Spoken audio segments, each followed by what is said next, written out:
नमस्कार। आप सुनने जा रहे हैं आर के नारायण की बहुत ही भावुक कहानी कुल्हाड़ी। कुछ रिश्ते खून से नहीं, मिट्टी, पौधों और बीजों से बनते हैं। जब वे टूटते हैं तो सिर्फ शाखाएं नहीं गिरती, एक पूरी जिंदगी ढह जाती है। वेलन एक गरीब किसान का बेटा, बहुत सीधा, शांत और मेहनती। एक दिन गांव में एक ज्योतिषी आया। उसने सबका हाथ देखा। जब वेलन के हाथ की रेखाएं देखी तो वो बोला, अरे इस लड़के का भाग्य तो बहुत उज्जवल है। एक दिन ये बाग बगीचों और 3 मंजिला मकान का मालिक बनेगा। गांव वाले हंस पड़े।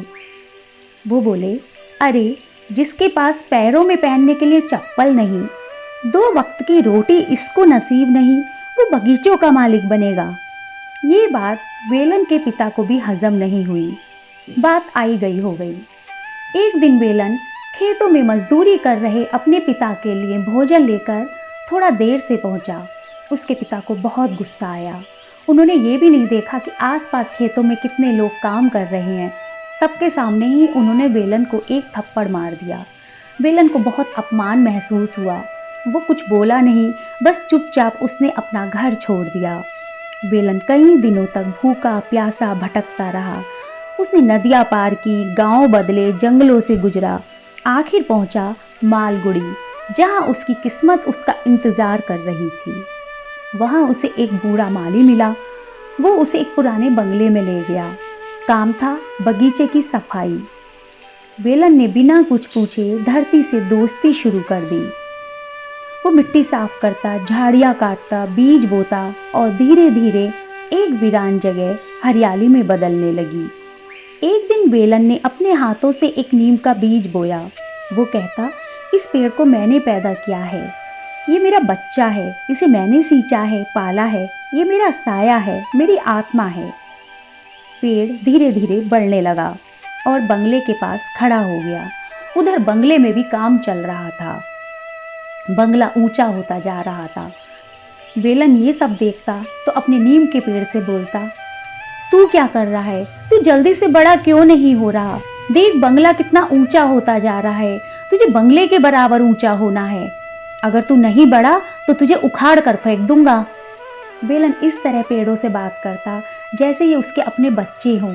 जैसे माता पिता अपने बच्चे को दुलारते भी हैं और झिड़कते भी हैं, ऐसे ही वेलन अपने पेड़ पौधों से बात करता। और नीम का पेड़, वो तो उसे बिल्कुल अपने बेटे जैसा लगता था।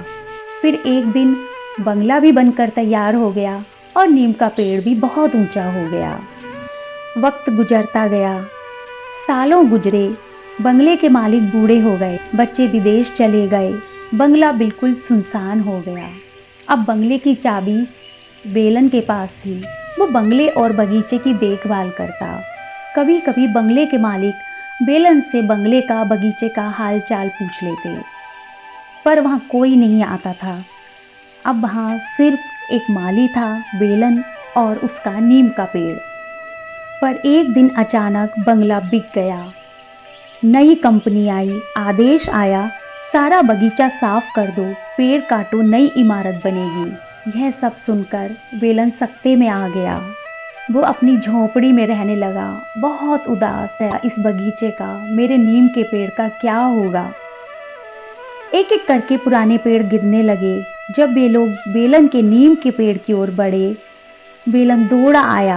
वो हाँफते हुए बोला, अरे इसे मत काटो, ये मेरा है, इसे मैंने पैदा किया है। मजदूर रुक गए। वो बोले, ऐसा क्या है? और नीम का पेड़ तो काटना ही पड़ेगा, हमें ऊपर से आदेश मिला है, मालिक का हुक्म है। अगर नहीं मानेंगे तो वो हमें नौकरी से निकाल देंगे और फिर हमारी जगह कोई और आकर इस पेड़ को काट देगा। पेड़ तो कटेगा ही। वेलन कुछ देर सोचता रहा, फिर बोला, अच्छा तुम मेरे लिए इतना तो कर ही सकते हो, मुझे थोड़ा सा वक्त दे दो, मैं अपना सामान बांधकर यहाँ से चला जाऊँगा, उसके बाद जो चाहो करना। मजदूरों ने कुल्हाड़ियाँ रख दी और बैठ गए। वेलन अंदर गया और अपनी गठरी उठाकर लाया। वो रो रहा था। उसने मजदूरों से कहा, तुमने इस बूढ़े पर बहुत कृपा की है। फिर नीम को देखकर आंसू पोंछे और मजदूरों से कहा, भाई जब तक मैं दूर, बहुत दूर ना निकल जाऊं, तब तक इस पेड़ को मत काटना। मजदूर बैठे रहे और बूढ़े को जाते देखते रहे। करीब आधे घंटे बाद काफ़ी दूर से उसकी बहुत धीमी आवाज़ सुनाई दी, अभी मत काटो, अभी मुझे सुनाई दे रहा है, मैं ज़रा और दूर निकल जाऊं।